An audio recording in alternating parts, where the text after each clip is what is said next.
De nuevo, un incendio intencionado acaba con la vida de una mujer en el barrio salmantino de Pizarrales. Y de nuevo, el trapicheo con droga estaría detrás del crimen. Del inmueble han sido rescatados 2 niños de corta edad y otra mujer. La policía está ya detrás de los responsables. Podría haber detenciones en las próximas horas. Buenas tardes y en directo casi. La noticia está ahora mismo en Moncloa. En pleno agosto, el conflicto laboral en el Prat saca al gobierno de sus vacaciones. Reunión extraordinaria del Consejo de Ministros para aprobar el laudo arbitral obligatorio con el que poner fin a la huelga indefinida de los trabajadores de Ulen.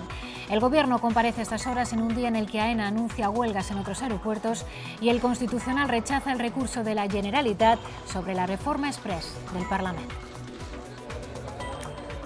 Se les acaba el tiempo y no saben ya qué hacer. Los regantes de Valladolid irán el viernes a Soria para convencer en persona a sus compañeros de la comunidad de Almazán para que les presten agua.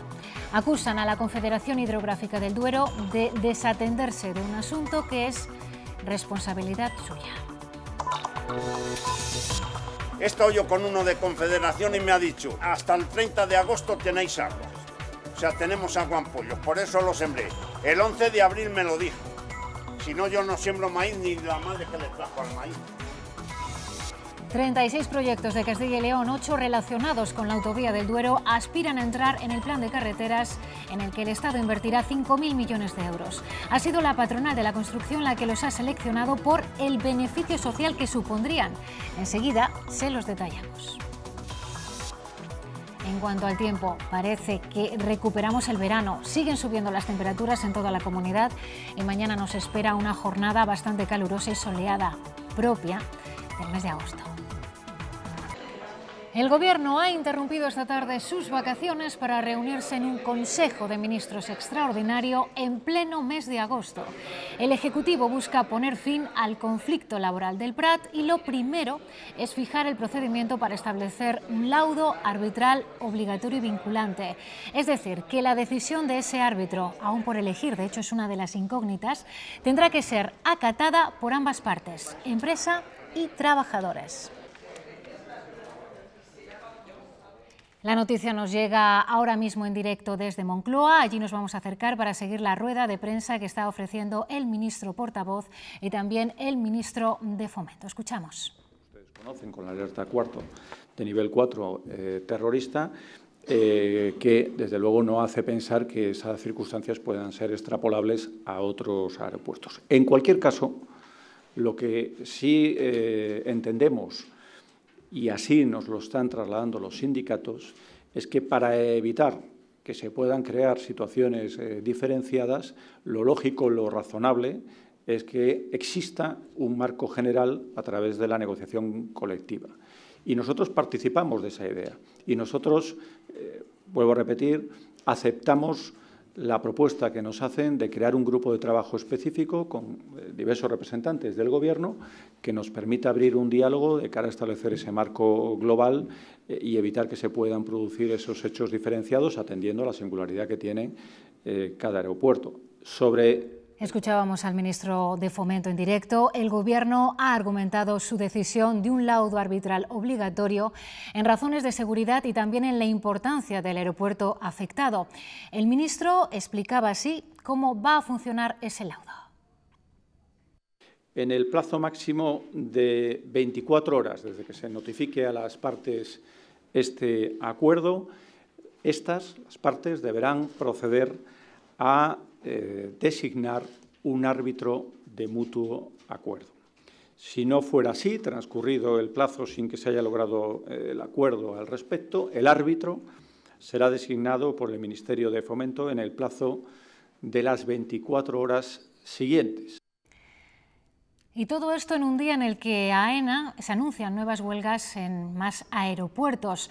Los sindicatos Consuman Su Amenaza han convocado 25 días de huelga en AENA desde el próximo 15 de septiembre. Al paro están llamados los 8.200 trabajadores del gestor aeroportuario público-privado. Las tres centrales sindicales ya habían advertido de esta medida si la empresa no daba muestra de atender a sus demandas. Entre ellas, recuperar poder adquisitivo y que se creen 450 puestos de trabajo en AENA y 250 en Enaire. Este conflicto se suma al del Prat y a los que se vislumbran en los aeropuertos de Santiago y A Coruña. Pues bien, otra de las noticias de la tarde es la decisión del Tribunal Constitucional de mantener suspendida la reforma del reglamento del Parlamento de Cataluña que permitiría aprobar de manera exprés la ley del referéndum. Por la mañana, la presidenta del Parlamento ha criticado que no se permita el procedimiento de lectura única para esta ley como sí se hace en otros parlamentos.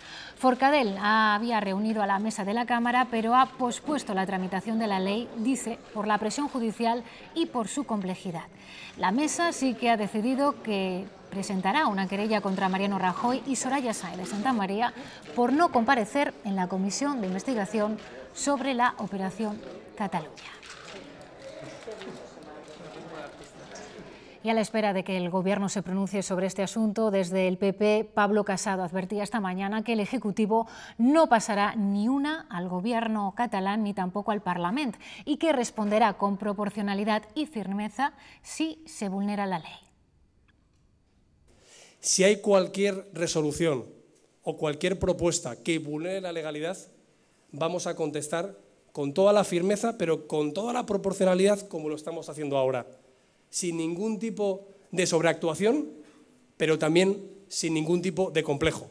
Y no hay que estar tan pendientes de cuáles son las respuestas que tomaremos, sino que tenemos que poner el foco en que no se van a permitir ningún tipo de ilegalidad. El PSOE difiere del Partido Popular en los tiempos que hay que seguir en cuanto a Cataluña. Pedro Sánchez insiste en que hay que tomar la iniciativa para que los demócratas vayan por delante de los independentistas. Y eso hará su partido a finales de agosto en una ejecutiva federal. Decidir qué medidas llevarán al Congreso una vez que Rajoy ha rechazado abrir antes de octubre el debate sobre el modelo territorial.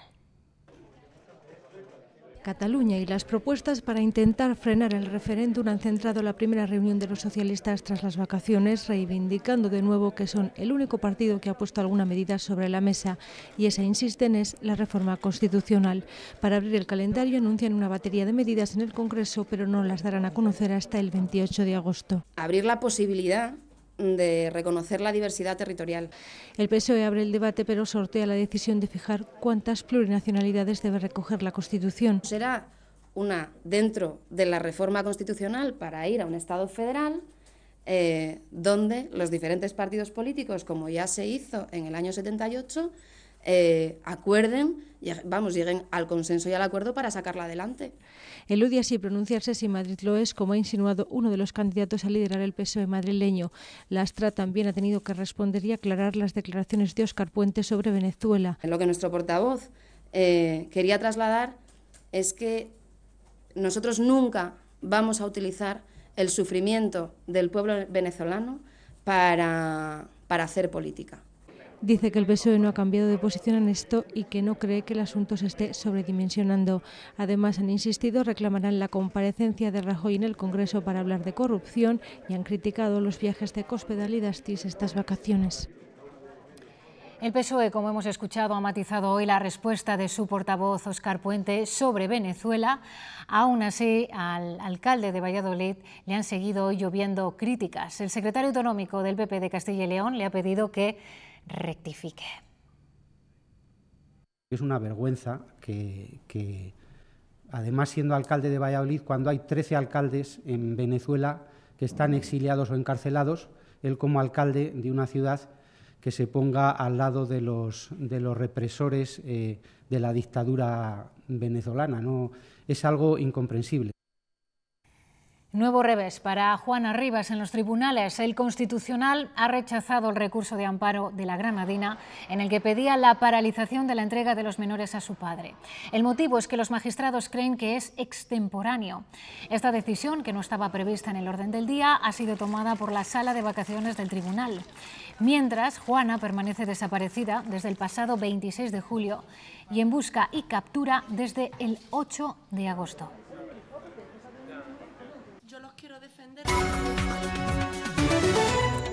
A los agricultores del Bajo Duero en Valladolid se les acaba el tiempo. Necesitan, como sea, agua para salvar mínimamente el maíz, la remolacha, las hortalizas o las plantas de fresas. Y los regantes de Soria, que pueden cedérsela, no están por ello. La CHD se lava las manos, hoy lo han vuelto a comprobar, por eso el viernes irán a Almazán para pelear por el agua en persona. El problema crece porque las horas pasan muy deprisa y los agricultores del Bajo Duero no ven una solución posible. La única manera de hacer presión, dicen, es acercarse el viernes hasta Almazán para intentar convencer a los regantes del Alto Duero y que estos firmen el documento de cesión de esos 2 hectómetros cúbicos de agua para salvar los cultivos en la zona de Tordesillas y Castronuño. La comunidad de regantes del canal de Almazán es la que tiene la llave para desbloquear el conflicto. La Confederación dice que tenemos que usar agua de la que otros agricultores no han usado. Tordesillas sigue abierto a negociar con Almazán, que si traemos la firma mañana pasado estamos regando. El único que pone trabas es el secretario de ese colectivo soriano. Todo se solucionaría con un pacto de hermandad, con una firma, aunque falta por conocer la postura del resto de comunidades sorianas. Porque el presidente lo tenía muy claro y todos lo teníamos muy claro menos el secretario. Pero es que todo hacía que poner pero, y el pero no madura, la que madura es la pera. Decepcionados, los agricultores vallisoletanos se resignan tras haber sembrado más de lo necesario. He estado yo con uno de Confederación y me ha dicho, hasta el 30 de agosto tenéis agua. O sea, tenemos agua en pollos, por eso lo sembré. El 11 de abril me lo dijo. Si no, yo no siembro maíz ni la madre que le trajo al maíz. Afirman que la CHD debería de ser juez y tomar cartas en el asunto. La Confederación es la que tiene el mando y no le está ejerciendo, nos está enfrentando unos contra otros. El agua no es nuestra ni de ellos, es de aquí y son ellos los que tienen que decir si se puede o no se puede regar. La concesión no llega, 400 hectáreas de remolacha se secan, igual que muchas más de maíz o las patatas. La situación afecta a 1000 familias en el Bajo Duero. La sequía no es nuevo, también está complicando el verano en cuanto a incendios, pero lo cierto es que es el hombre el que intencionadamente está detrás de los últimos fuegos que se han declarado en Páramo del Sil, en la provincia de León. La Junta ha instado a la colaboración ciudadana para identificar al responsable o responsables. En la zona temen que vaya a suceder lo que el año pasado. De hecho, encuentran varias similitudes entre aquellos fuegos y estos. 11 puntos de fuego de forma simultánea son los que contaron los vecinos de los municipios de Páramo del Sil y Favero en la madrugada del pasado martes, todos de forma simultánea en la carretera que une estos dos ayuntamientos del Bierzo y que terminaron consolidando 4 incendios que obligaron a un importante operativo que tomó el relevo de la gente de los pueblos que ayudó en un primer momento a extinguir las llamas. La Junta de Castilla y León hace un llamamiento a la colaboración ciudadana para ayudar a los cuerpos y fuerzas de seguridad del Estado a detener a los que puedan estar detrás de estos actos delictivos. Una acción que recuerda el modus operandi del o los incendiarios de la misma zona del año pasado. En el municipio de Favero, 16 fuegos antes del gran siniestro de septiembre que carbonizó 2.500 hectáreas. Acciones que han llenado de preocupación de nuevo a las poblaciones de Páramo del Sil y Favero. Muy serio, además muy grave y además con muchísima preocupación. Nosotros pensábamos que íbamos a pasar un verano más tranquilo, no como el que tuvimos el año pasado, pero realmente este primer incendio, que ha sido muy importante para las características que ha tenido. Según la regidora, ya no saben qué plantear para terminar con este problema. Personalmente me preocupa muchísimo que se pueda repetir lo del año pasado, pero ya no solo a nivel de medio ambiente, que es verdad que es muy preocupante, sino que yo creo que cada vez se acerca más a las zonas habitadas y eso es lo que realmente va a ser imparable. Y consideran que la persona que los provoca está completamente obsesionada. Creo que tiene una obsesión con esta zona y luego pues eso, coge la carretera, va poniendo puntos en horarios que ya es imposible casi que los efectivos puedan hacer su trabajo. Medio Ambiente ha solicitado a Defensa que el avión no tripulado, que este año actúa por primera vez en la comarca del Bierzo, intensifique sus labores de vigilancia. No han sido estos los únicos incendios en Castilla y León en los últimos días, porque en Las Médulas, el pasado fin de semana, tuvo incluso que intervenir la Unidad de Gestión de Riesgos y Emergencias de Patrimonio Cultural. Aunque el fuego no tuvo importancia, pudo haber afectado a los yacimientos mineros de la época romana. Esa es otra de las graves consecuencias de los incendios, el daño al patrimonio natural y, en este caso, al patrimonio cultural. Desde la UGRECIL velan para evitar posibles desastres. Es el yacimiento de Siega Verde en Salamanca, declarado Patrimonio Mundial. Un incendio en esta zona podría suponer una auténtica catástrofe cultural. Cuando toda la vegetación se ha perdido, la erosión del suelo es mucho mayor y eso puede dañar todavía más a un yacimiento arqueológico. Ante este tipo de desastres, los técnicos de la UGRECIL son los encargados de asesorar e informar a los servicios de emergencia para que las pérdidas sean mínimas. A los daños que ha producido el incendio hay que ver lo que han producido el agua y cómo tenemos que actuar en esos momentos, que suele ser activar el tema de la ventilación. Con el fin de impedir que se generen microorganismos provocados por la humedad. Las 72 horas posteriores al incendio son cruciales para evitar daños mayores. Gente que no controla el tema del patrimonio tiende a tirar más cosas de las necesarias porque piensan que no es posible su recuperación, mientras que los técnicos que trabajamos en este campo, sobre todo los restauradores, vemos las posibilidades que hay de recuperación de todos estos elementos. Solo Murcia y Castilla y León cuenta con esta unidad de gestión. Nuestra comunidad es, junto con Andalucía, la que más patrimonio atesora. Más de 2.000 bienes están declarados de interés cultural.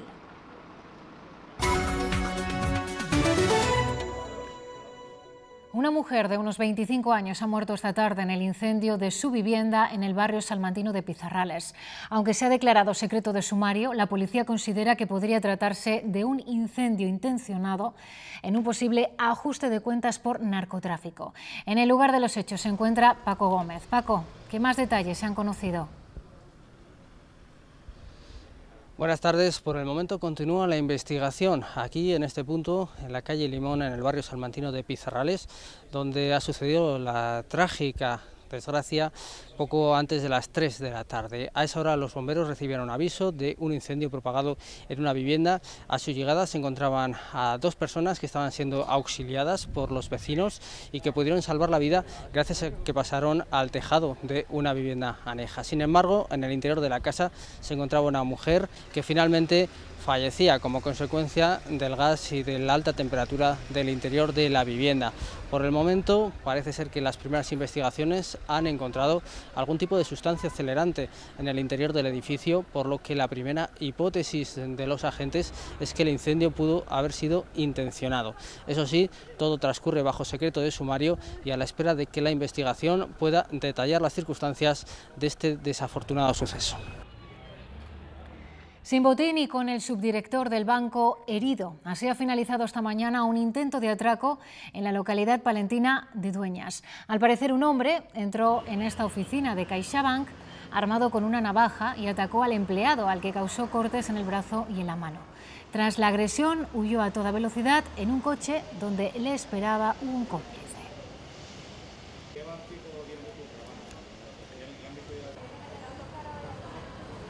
Y en Zamora, otro atraco hoy también a una sucursal bancaria. El asaltante ya está detenido y pendiente de pasar a disposición judicial. También se ha recuperado el dinero que había sustraído. El atracador de esta sucursal bancaria ha sido detenido esta mediodía por la Policía Nacional. El autor, que ya tenía antecedentes, fue encontrado a la salida de una gran superficie comercial dedicada al mundo del deporte. Allí había adquirido productos del establecimiento, que supuestamente había pagado con el dinero sustraído, un botín que rondaría, según fuentes de la entidad bancaria, los 6.000 euros. El atraco se ha perpetrado a primera hora de la mañana en apenas 40 segundos y afortunadamente no se han tenido que lamentar daños personales. Lo más importante es que no ha pasado nada, que no había ningún cliente en ese momento, que es fundamental, y que tampoco le ha pasado nada a ningún compañero de la entidad. Se ha cumplido el protocolo de seguridad. El atracador es una persona que la tenemos identificada, es un viejo conocido de la policía. Hemos tenido ya, la Policía Municipal en concreto, 3 actuaciones con él durante el último mes. 5 personas han resultado hoy heridas en el choque de 2 turismos en la A62 a la altura de Tordesillas, concretamente en la urbanización de El Montico. El carril izquierdo de la vía ha estado cortado durante hora y media aproximadamente. 2 de los heridos habían quedado atrapados y ha sido necesaria la intervención de los bomberos para liberarlos.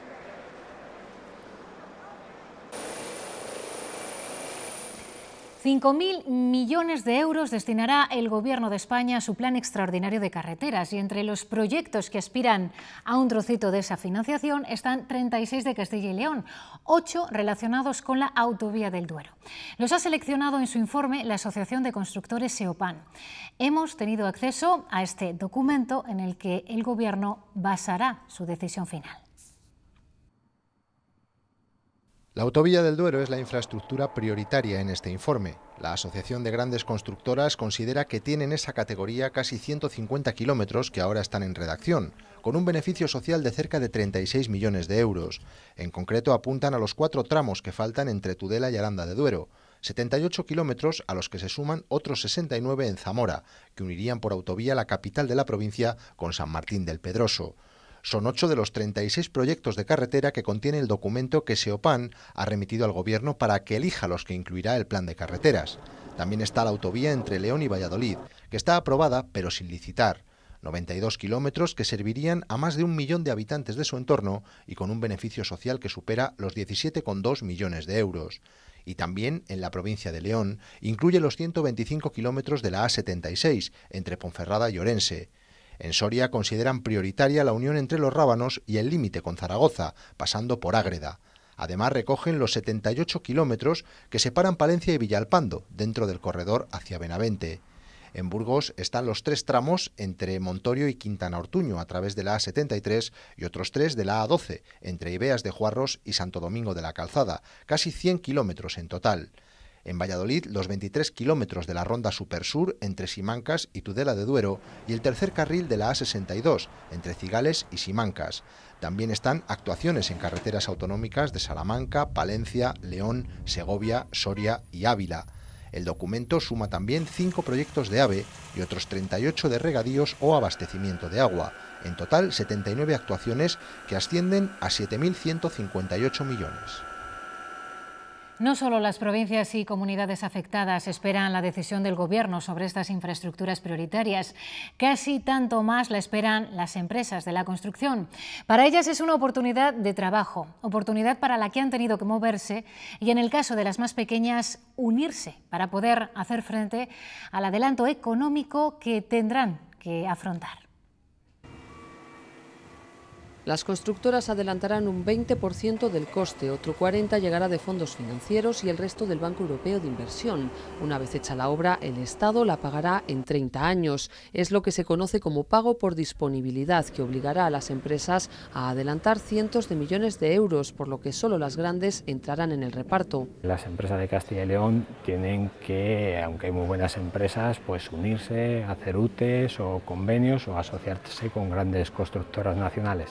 Porque más del 90% de las empresas de la construcción en Castilla y León son pymes. Trabajarán escasamente en los tramos que caigan en nuestra comunidad, pues como subcontratas. El modelo funciona en buena parte de Europa y aquí a las empresas no les disgusta, aunque no quieren valorarlo hasta que no se concrete. En España es un modelo poco desarrollado, que tendrá que llegar, ¿no? Y quizá este pueda ser una primera, digamos, prueba. Generará casi 190.000 puestos de trabajo en toda España, 16 por cada millón invertido. Si es un modelo que funciona, se quiere llevar a cabo otras iniciativas tanto en las vías férreas como en las infraestructuras del agua. Aún no se sabe qué proyectos estarán en la lista, pero desde el sector hacen sus apuestas. La autovía del Duero, esa ya la deberíamos tener hecha hace 20 años. La autovía tan demandada de Valladolid-León. El plan de carreteras suma también un beneficio medioambiental, la reducción de 6 millones de toneladas de CO2 y un empujón para la innovación. La plataforma en defensa del tren directo Madrid-Aranda confía en que se apruebe el estudio de demanda de esta línea. Creen que los datos respaldan la puesta en marcha del trayecto, tanto para mercancías como para viajeros. A pesar de haber sido realizado con datos del año 2012, el estudio de la Sociedad Pública de Infraestructuras y Medio Ambiente de Castilla y León avala la demanda real. Datos esperanzadores pero insuficientes. Es un estudio de demanda, pero no es un estudio de viabilidad. Entonces, para que sea completo, se necesitaría un estudio de costos. Un análisis que avala la puesta en marcha de la línea tanto para viajeros como para mercancías. La plataforma asegura que el interés empresarial de Aranda es real, que cuentan con el apoyo del Gobierno regional, pero creen necesaria una implicación directa del Ejecutivo Nacional. Pensamos que es mejor que el Gobierno central tenga peso en esta decisión y sea él quien aborde la ejecución de dicho estudio. Septiembre retomarán sus reivindicaciones con propuestas en el Parlamento, mientras recuerdan que cuentan con el apoyo de las plataformas de Segovia, Madrid y País Vasco, también interesadas en la reapertura de la línea férrea. 200 kilos de uvas, nada o menos, ha repartido esta mañana el Ayuntamiento de Ponferrada entre los asistentes al Día de San Roque. Ha sido al término de la procesión en la que se renueva el voto de Villa. La tradición dice que el santo fue determinante para terminar con la peste que azotaba la ciudad en el siglo XVI. Por eso la Villa formalizó el voto en 1600 y lo recuerda cada año.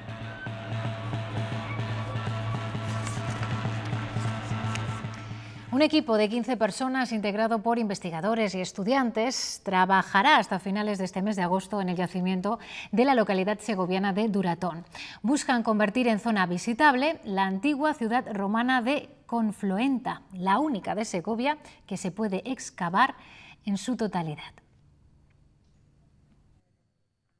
Investigadores, estudiantes y voluntarios trabajan durante todo este mes para tratar de destapar y recrear en 3 dimensiones las edificaciones romanas que hubo hace 1800 años en este punto, el acceso desde Segovia a la ciudad de Confluenta. Es una ciudad fundada a inicios del siglo I a.C., con la conquista romana. Me permite observar de primera mano lo que en las clases veo de forma más teórica. Es la entrada al barrio sur, una de las 4 que tuvo esta antigua ciudad, en la que ya se han hallado vestigios de un edificio decorado con mosaicos y 3 de sus estancias. Con habitaciones bastante grandes, algunas de en torno a 7 por 9 metros de lado. Las calles que rodean a esta construcción y las cloacas también comienzan a aparecer en estas excavaciones. Cómo facturaban estas obras. Trabajos que se han concentrado en apenas 400 metros cuadrados de la superficie total de cerca de 50 hectáreas que ocupó esta gran ciudad romana. Dimensiones que junto a su foro la hicieron única en el norte de la península. Las ferias de ganado y la ganadería, la transhumancia lo consideraba un eje estratégico de su economía. Son los primeros pasos para convertir estos restos arqueológicos en un itinerario de interés turístico en esta zona del nordeste de Segovia. Había sin duda algo en su voz, en su forma de moverse y de peinarse. Ese carisma lo convirtió en una leyenda. Elvis Presley tendría hoy 82 años, hace 40 nos dejó. El icono del rock and roll, que algunos fans siguen queriendo revivir, falleció un 16 de agosto en su casa de Memphis, en Estados Unidos, por un ataque cardíaco. Desde entonces, el mito no ha hecho más que crecer. Con su recuerdo, con el recuerdo a Elvis, nos despedimos, pero recuerden que después llegan los deportes con Fernando Escudero. Mañana a las 8:30, más noticias. Feliz noche. Adiós. John Lennon dijo que antes de Elvis no había nada. El rey del rock and roll fue el primer ídolo de masas, un blanco rebelde con voz de negro que revolucionó a la sociedad de los años 50 gracias a su encanto y su carisma. Y enloqueció a millones de fans con ese movimiento de caderas. Grabó el primer álbum en 1954 y 2 años después ya era un imparable fenómeno mundial. Una gallina musical de huevos de oro que ha vendido más de 1.000 millones de discos y ha ganado 3 premios Grammy. Tras la mili en Alemania, probó suerte en el cine. Participó en 33 películas. Su actividad frenética, dirigida por un mánager insaciable, las secuelas de la fama, los miedos y las drogas acabaron con él. Aún hoy, su mansión de Memphis sigue recibiendo flores. Es la segunda celebridad muerta después de Michael Jackson que más beneficios genera al año.